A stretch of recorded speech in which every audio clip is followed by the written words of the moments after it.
आप लोगों के सामने सेशंस किए थे अंबानी की शादी को लेकर के, और मैंने बताया था कि अंबानी शादी को दिखा रहे हैं कि चिढ़ा रहे हैं। जब हमने ये सेशन किया कि अंबानी अपने परिवार की शादी से हमें चिढ़ा रहे हैं, और शादी पूर्ण होने पर मैंने ये वाला टाइटल भी डाला था कि विश्व मीडिया की प्रतिक्रिया क्या रही, जिसमें गार्डियन ने लिखा था कि भारत के शासकों की शादी संपन्न हुई। तो इस विषय पर कुछ लोगों ने मुझे कमेंट्स करके कुछ भला बुरा कहने का प्रयास किया था। उनमें से कुछ कमेंट मैं आपको दिखाना चाहूंगा, क्योंकि संभवतया कुछ लोग भारत के सबसे पैसे वाले परिवार में अपने सम्मान को ढूंढते हैं। मुझे कुछ कमेंट्स मिले थे और उन कमेंट्स में कुछ लोगों ने यह कहा था कि हम आपके साथ डिसअपॉइंटेड हैं अंकित अवस्थी। यहां पर कुछ लोगों ने मुझसे यह कहा था कि आपका पॉइंट ऑफ व्यू गलत है। अगर कोई व्यक्ति अपनी कमाई में से अपने बच्चे की शादी के लिए पैसे खर्च कर रहा है तो इसमें गलत क्या है। मुझे बहुत सारे कमेंट्स ऐसे मिले जिसमें कहा गया कि आपको फ्रस्ट्रेशन है कि आपको नहीं बुलाया गया। चलो अच्छी बात है, आपने इस लायक तो समझा। अब ऐसे में ये जितने भी कमेंट्स मुझे उस समय ट्रोल करने के लिए आए मेरे इन सेशंस में, जो मुझे ये ज्ञान दे रहे थे कि आपको क्या अगर उसने अपने बच्चे की शादी पर पैसे खर्च किए तो। बिल्कुल, मुझे तो क्या इसी को बताने के लिए आज आपके सामने दूसरी खबर यह है साथियों कि अगर आपको यह पता चले कि जिन अंबानी परिवार ने अपनी शादी में लगभग 5,000 करोड़ रुपए खर्च किए, उन लोगों ने पिछली साल से अब तक अपनी कंपनी से 42,000 लोगों को नौकरी से निकाल दिया है। 42,000 लोगों को नौकरी से निकाल दिया है। इसका तो शायद आप पर असर पड़ेगा, या आप भी अभी इस गलतफहमी में जीने के लिए तैयार हैं कि नहीं, मेरा तो मान बढ़ा दिया अंबानी ने क्योंकि वो भारत का है और उन्होंने भारत के नाम पर इतना पैसा खर्च करके दिखा दिया कि देखो हम कितने अमीर हैं। अगर आपको इस बात का भी असर नहीं पड़ता तो फिर से आपको खुद से आत्म अवलोकन की आवश्यकता है कि आप क्या कर रहे हैं। फिलहाल मैं आपको सूचना दे रहा हूं और सूचना यह है कि इस समय रिलायंस इंडस्ट्रीज फिर से सुर्खी में है क्योंकि उन्होंने अपनी टोटल वर्कफोर्स का लगभग यह कहा जाए 11% तो ले ऑफ कर दिया है, और साथ में उन्होंने अपने द्वारा रिलायंस इंडस्ट्री लिमिटेड में से 42,000 लोगों को निकाल दिया है।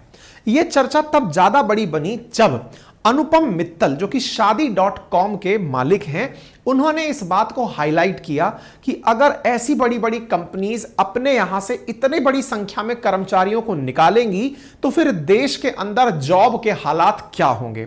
हाल ही में एक और रिपोर्ट अंबानी परिवार की सुर्खी बनी, और वो सुर्खी थी, आपको यहां पर पता होना चाहिए कि अंबानी परिवार की जो टोटल वेल्थ है वो भारत की जीडीपी का 10% है। यह जानकारी आपको इसलिए जानना जरूरी है ताकि आप ये रिलेट कर पाएं कि जो व्यक्ति भारत की 10% संपत्ति का मालिक हो, भारत की टोटल जीडीपी का 10% एक ही परिवार के पास हो, और वो परिवार अपने बच्चे की शादी को जब करता है तो दुनिया को यह दिखाता है कि देखो हम भारत वाले हैं, और हर भारतीय उस शादी में अपने आप को गौरवान्वित महसूस करता है कि आज तो मेरे यार की शादी है, मेरे परिवार में शादी है।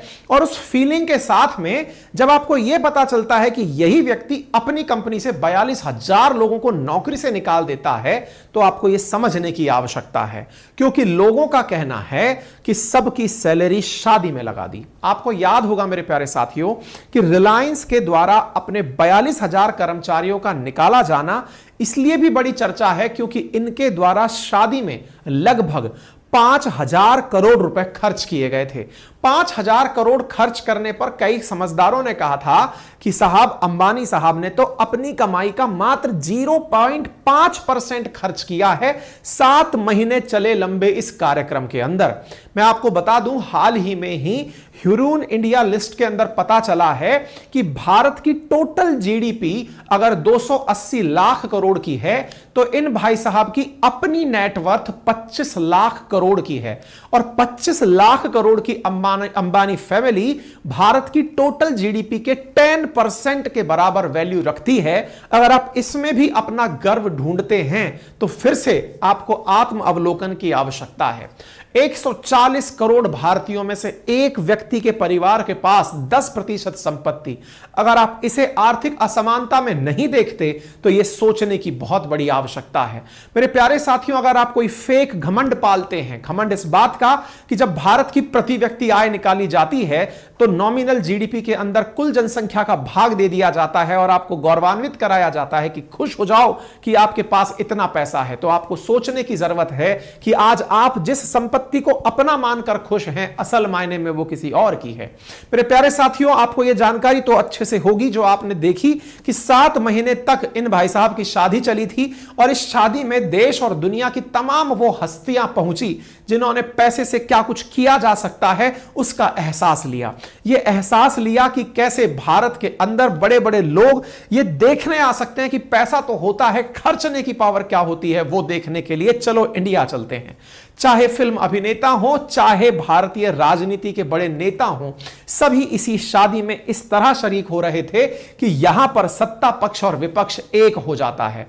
लगभग 7 महीने चले इस कार्यक्रम के अंदर देश की तमाम पॉलिटिकल पार्टी से, तमाम प्रकार की विचारधाराओं से, दुनिया की चाहे कितनी भी राइवल कंपनीज हो, वो सभी प्रकार के लोग यहां पर एक मंच पर पहुंचकर इतना प्यार दिखा रहे थे कि लग रहा था कि अगर सबको एक साथ लाने की क्षमता किसी में है, संभवतया वो भारत की संसद भी ना कर पाए जो काम अंबानी परिवार कर गया। देश के तमाम राजनेताओं को जो कितने भी ज्यादा अंबानी को ट्रोल करने के लिए जाने जाते हो, वो सब एक मंच पर लाने की अगर किसी के पास क्षमता थी तो वो अंबानी परिवार था। और वो तो उसने अपने मात्र 0.5% वेल्थ को खर्च करके ही कर दिया। तो विचार करिए कि ये आदमी कितना पैसे वाला है। पैसे वाला तो है सो है, लेकिन अपने इसने इस पैसे में इसने जो 5,000 करोड़ खर्च किए, उस 5,000 करोड़ से दुनिया में लगभग 10 ऑस्कर सेरेमनीज यूएस में आयोजित करवाई जा सकती थी। इतना पैसा इस आदमी ने अपने बच्चे की शादी में खर्च किया। अच्छा, हमने जब इसकी चर्चा की तो बहुत से लोगों ने हमें घसीटा, कहा सर खर्चा कर दिया तो इसमें आपको दिक्कत क्या है? अजी मुझे कोई दिक्कत नहीं है। मैंने तो आपको पहले भी कहा था, दिक्कत मुझे पहले भी नहीं थी। मुझे दिक्कत जिन बातों से थी वो मैंने आपको बताई। इनने जियो के प्राइस बढ़ाए, मुझे दिक्कत हुई, मुझे दर्द हुआ कि नहीं यार, हमारे बहुत सारे भाई बहन ऐसे हैं जिनको इस बात से परेशानी है। अब 42,000 लोग निकले हैं, इनमें कोई ना कोई अपना जानने वाला तो होगा यार, जो कि कहीं ना कहीं नौकरी किसी तरह से इनके साथ पा रहा होगा। उसकी नौकरी चली जाने पर मुझे तो दुख होगा। मुझे तो दुख होगा जब मुझे पता चले कि मेरे भारत की टोटल जीडीपी का 10% एक परिवार रखकर बैठा है। टॉप 10 मोस्ट वैल्यूएबल फैमिलीज जब भारत की निकाली गई तो पता चला अंबानी परिवार 10% इंडिया की जीडीपी का रखकर बैठा है। भारत की जीडीपी जो दुनिया में इस समय 5वीं बड़ी अर्थव्यवस्था बनी हुई है, $3.5 ट्रिलियन से ऊपर की इकोनॉमी है, जिसमें प्रति व्यक्ति आय $2731 प्रति व्यक्ति आय है। अगर हम एक तरह से यह मान लें कि हमारी टोटल जीडीपी में 10% केवल अंबानी का है, तो मैं यह सोचता हूं कि अगर हम 10% को हटा के बात करें तो विचार करिए कि प्रति व्यक्ति आय में से लगभग इस परसेंटेज में से भी $270 हट जाएंगे। $270 हटने का मतलब यह है कि आज जो मुझे बताया जाता है कि मेरे प्यारे भारतीयों आपकी प्रति व्यक्ति आय $2731 है, मुझे जानकर यह आश्चर्य होना चाहिए कि हम खामखाही फर्जी घमंड में जी रहे हैं। हम घमंड इस बात का पाल रहे हैं कि सोचो हमारे प्रत्येक आदमी के पास कितना पैसा है। नहीं मेरे प्यारे साथियों, इस लिस्ट ने यह बात प्रूव कर दी है कि एक व्यक्ति 10% लेकर बैठा है और भारत के जो टॉप 10 लोग हैं ना, उनकी अगर संपत्ति मिला दी जाए, टॉप 10 परिवारों की संपत्ति मिला दी जाए तो भारत के 20% जीडीपी के लगभग पहुंचती है। विचार कीजिए कि भारत अगर 3rd लार्जेस्ट इकोनॉमी बनने का सपना देख रहा हो और उस समय पर भारत के टॉप 10 परिवारों के पास भारत की कुल संपत्ति का 20% हो, तो हमारे साथ कितना बड़ा ब्लफ हो रहा है कि हमको यह बताया जाता है कि भारत अमीर हो रहा है। जी नहीं, भारत की आर्थिक असमानता बढ़ती जा रही है, गिनी कफिशिएंट बढ़ता जा रहा है। यह भारत के लिए अच्छी बात नहीं है। आपको जानकर आश्चर्य होगा कि भारत के जो बड़े पैसे वाले परिवार हैं उनमें अगर अंबानी 1 पर हैं, बजाज 2 पर हैं और बिड़ला 3 पर हैं, और इन तीनों की संपत्ति अगर मिला दी जाए तो यह जीडीपी में सिंगापुर की जीडीपी से भी ऊपर निकल जाते हैं। विचार कीजिए कि भारत के केवल 3 परिवारों के पैसे को जोड़ दो तो ये सिंगापुर की जीडीपी को क्रॉस कर जाते हैं। भारत के टॉप 10 की जीडीपी जोड़ दो तो वो भारत की 20% जीडीपी को कवर कर जाते हैं। आप विचार करें, इसका आपको घमंड करना है या इस बात पर दुख करना है? दुख बोलना मेरे लिए इसलिए जरूरी है क्योंकि आप समझें कि हमारे देश के सभी संसाधनों पर अगर किसी पर्टिकुलर परिवार का ही कब्जा है, अगर किसी पर्टिकुलर कंपनी का कब्जा है, तो यह भारत के उन मूल सिद्धांतों के खिलाफ है, जहां कहा गया है कि संसाधनों का बंटवारा होना चाहिए, equal distribution of wealth and resources होना चाहिए। आज इस आर्थिक असमानता के लिए दूर करने के लिए क्या कुछ सरकारी प्रयास किए जा रहे हैं, आप और हम कितने ज्यादा जागरूक हैं, या फिर इनके वैल्यू को देखकर हम गौरवान्वित हो रहे हैं कि उस लिस्ट में चलो बढ़िया है कि कोई भारत का आदमी तो है, चलो ये तो अच्छी बात है कि कोई भारत का आदमी है जिसने सिंगापुर की इकोनॉमी को पीछे छोड़ दिया है। हां, आप में से कुछ लोग इस बात का गर्व पालते हैं कि आपको क्या, वो भी जो काम कर रहा है वो हमारे लिए ही तो कर रहा है, उसकी वजह से ना जाने कितने लोग शेयर मार्केट में पैसा बना रहे हैं, उसकी वजह से ना जाने कितने लोग रोजगार पा रहे हैं। जब बात रोजगार की हो तो चाहे अंबानी परिवार हो, चाहे बजाज परिवार हो, चाहे बिरला परिवार हो, निश्चित ही इन्होंने भारत का नाम दुनिया में बढ़ाया है। लेकिन यह आवश्यकता समझने की है कि जब आपको आवश्यकता लगती है हमसे पैसे खींचने की, तो आप रिचार्जेस बढ़ा देते हैं, वैल्यू इंक्रीज कर देते हैं, जिस वैल्यू के इंक्रीज होने से और जो कॉम्पिटिटिव कंपनीज हैं वो भी प्राइस बढ़ा देती हैं। इसका मतलब आपके लिए हम केवल चूहे हैं जिन पर प्रयोग किया जा रहा है। एक तरह से यह समझिए कि आप खुद डिसाइड करते हैं कि इन्हें कितने रुपए में क्या दिया जाए, कितने रुपए में क्या ना दिया जाए। तो क्या यह मान लिया जाए कि सही मायने में शासन तो यही लोग कर रहे हैं, बाकी हम लोग तो चुनाव देखकर और खेलकर खुश हो रहे हैं, क्योंकि ये डिसाइड करते हैं कि भारतीयों को कितने रुपए में क्या मिलना चाहिए। मैंने इसीलिए एक सेशन किया था जिसमें बताया था कि भारत को गुलाम बना रहा है जियो, जिसको आप लोगों की तरफ से बहुत प्यार मिला था, और इसी के कारण परिणाम यह निकला था कि जियो को अपने प्राइसेस गिराने पड़े थे, अपने रिचार्जेस महंगे करने पड़े थे। इसके बाद पूरे भारत में ट्रेंड चल गया था कि बीएसएनएल को वापस लेकर आओ। ये वो वीडियो था जिसने बहुत बड़ा इंपैक्ट क्रिएट किया था। लेकिन इसके बावजूद मुझे कुछ लोग ट्रोल करते हुए पाए गए थे जिन्होंने मुझे यह कहा था कि वो व्यक्ति अपने बच्चे की शादी पर पैसे खर्च कर रहा है, तो इसमें आपको क्या, आपकी मानसिकता दिखती है कि आप बड़ा संकीर्ण सोचते हैं। जी नहीं जनाब, आपके कमेंट्स मेरी सर आंखों पर, क्योंकि आपकी प्रतिक्रिया मुझे मजबूत बनाती है। लेकिन तब भी मेरा सवाल यही था कि आप करिए जो आपको करना है, लेकिन यह तरीका क्या कि आपने अपने एक अधिकार चलते हुए हम सब लोगों को जब ठीक लगा तब फ्री में 6 महीने इंटरनेट खपाया, और जब ठीक लगा तो प्राइसेस ऐसे बढ़ा दिए, 25% तक आपने एकदम प्राइसेस बढ़ा दिए बिना बताए कि चलिए क्या फर्क पड़ेगा। इसका मतलब आपके लिए केवल हम चूहे हैं। मैंने इस बात पर प्रतिक्रिया दी थी। इसी के साथ साथ जब यह दूसरी खबर आपको पता चलती है तो यह उन लोगों के चेहरे पर एक करारा अलर्ट है जो यह मानते हैं कि जनाब आप बार बार ये कह रहे थे कि ये आदमी नौकरी देता है इसलिए पैसे वाला हुआ तो क्या बुरा है। तो आइए ये खबर आपके लिए है, क्योंकि रिलायंस इंडस्ट्रीज ने अपना लगभग 11% टोटल वर्कफोर्स का ले ऑफ कर दिया है। और ये खबर इसलिए बड़ी बन जाती है क्योंकि अनुपम मित्तल भी इस बारे में चर्चा कर रहे हैं। अब आप पूछेंगे ये कौन है और इनकी बात हम क्यों सुने।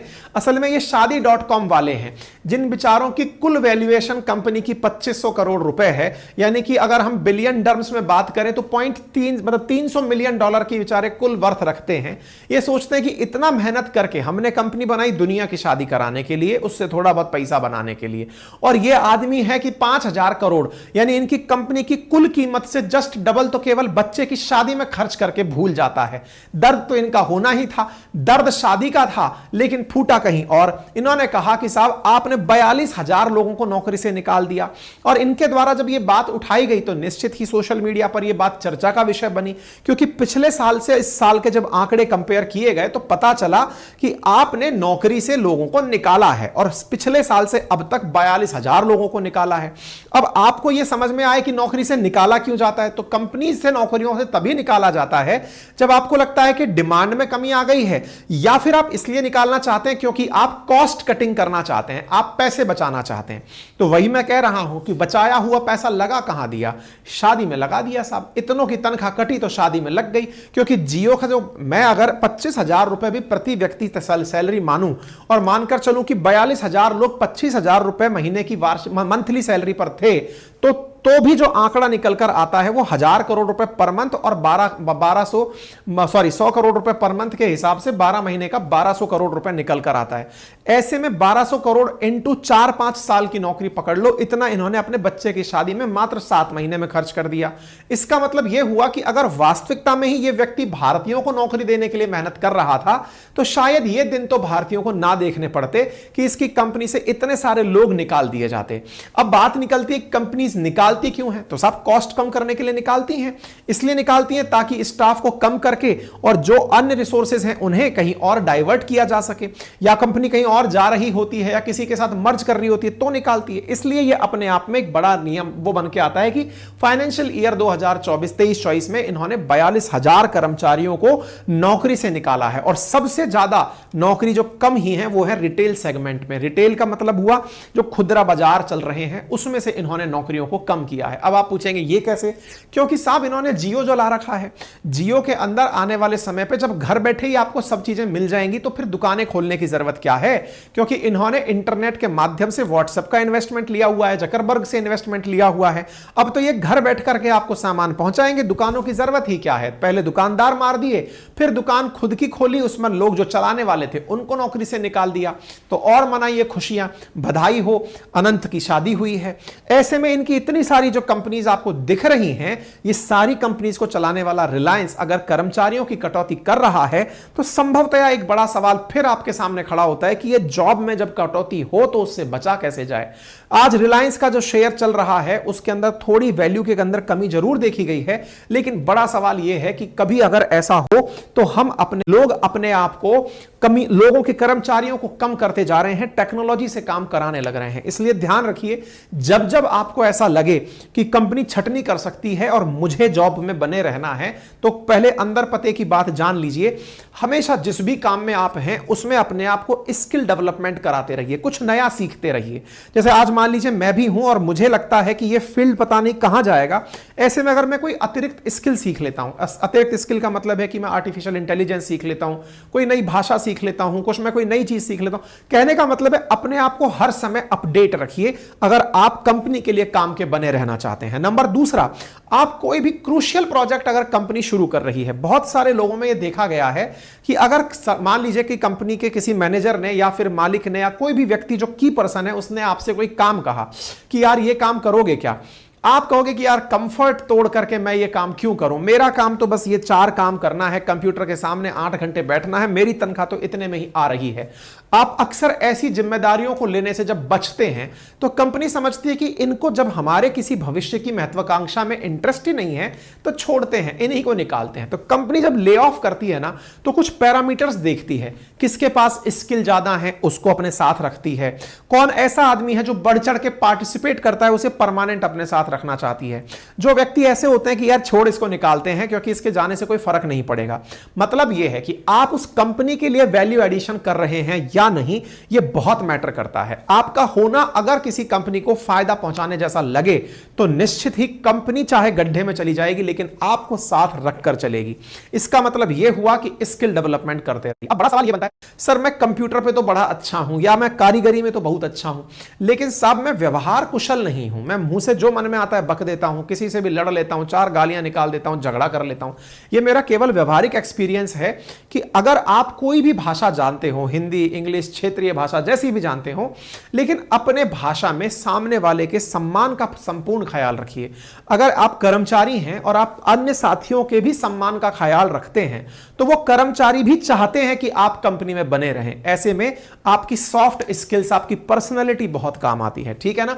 और ऐसे में अगर कभी कंपनी आपसे आकर यह कहे कि फिलहाल हमारी आर्थिक स्थिति ठीक नहीं है, क्या आप कम पैसे पर काम करने के लिए तैयार हैं? एक समय होता है जिस समय आप कहें कि नहीं साहब मैं तो छोड़कर जा रहा हूं, किसी और के साथ काम करूंगा, इतने में तो कहीं और काम मिल जाएगा। बस यहां याद रखिएगा कि आपको उस समय पर अपने साथ एडजस्ट करने का नेचर लेके आना है कि ये कंपनी अगर मैं आज इसके बुरे समय पर साथ रहा तो जब ये कंपनी अच्छे समय पर जाएगी तो ये मुझे साथ रखेगी। और यकीन मानिएगा ऐसे तमाम लोग जो कंपनीज में लंबे समय तक मतलब उतार चढ़ाव में साथ होते हैं वो ही बहुत आगे तक जाते हैं। ये मैंने एडिशनल एडवाइस बीच में डाल दी है। जो लोग नौकरी पेशा वाले लोग हैं, प्राइवेट सेक्टर में काम कर रहे हैं, जिन्हें किसी भी समय बढ़िया उपलब्धियां मिल सकती हैं या किसी भी समय झटका, वो इन नेचर्स को अपने अंदर डाल लें। वापस से आते हैं रिलायंस के ऊपर कि अगर ऐसा कुछ होता है तो क्या फर्क पड़ता है। देखिए, जब कंपनी नौकरियों से लोगों को निकालती हैं तो मार्केट में कंपटीशन बहुत बढ़ जाता है। क्यों बढ़ जाता है? फिर और कंपनी भी सोचती है जब रिलायंस ने निकाल दिया तो चलो अपन भी निकालते हैं, क्योंकि लेबर सस्ते में मिल जाएगा। यही कारण है कि वर्ल्ड बैंक ने, अभी मैंने 4 दिन पहले अपनी पाठशाला पर एक सेशन डाला है जिसमें मैंने बताया है कि वर्ल्ड बैंक ने हाल ही में भारत को चेतावनी देते हुए कहा कि अमेरिका का 1/4 प्रति व्यक्ति आय तक भी भारत को पहुंचने में 75 साल लगेंगे। इसका मतलब समझिए, इसका मतलब यह है कि इंडियंस का इतना सस्ता लेबर उपलब्ध है कि अगर आप वैल्यूएबल होने भी लगते हैं, आपको निकालकर सस्ते में लोगों को रखने की कला कंपनी सीख जाती है कि बोले छोड़ो, निकालो इसे, सस्ते में लोगों को रख लो। अब जब कंपनी बड़े लोगों को निकाल ही दे रही है नौकरी से, तो फिर बहुत ही सस्ते दामों पर कर्मचारी मार्केट में उपलब्ध होने लगते हैं, क्योंकि कस्टमर के अंदर भी यह भाव आ जाता है कि कंपनी पिट गई, कंपनीज को लगने लगता है कि कंपनी चल नहीं पा रही। ऐसे में आवश्यकता है मार्केट सेंटीमेंट्स को बनाए रखने के लिए बड़ी कंपनियों की जिम्मेदारी बनती है। खैर, फिलहाल के लिए तो चूंकि हम वापस से वहीं आते हैं, चर्चा जब रिलायंस की हो रही है, तो आपसे बस इतनी सी गुजारिश करते हैं कि ऐसी चीजों पर जब भी कोई प्रतिक्रिया आपके दिमाग में बनकर आए कि साहब हमें इस पर क्या टिप्पणी करनी है, क्या नहीं करनी है, तो टिप्पणी तो छोड़िए, पहले अपने हित सोचिए। और उस हित में भारतीय होने का हित यह है कि भारत में संसाधनों का इक्विटेबल डिस्ट्रीब्यूशन कैसे हो, क्योंकि भारत के नीति निदेशक तत्व भी आर्टिकल 39 में इसी की चर्चा कर रहे हैं।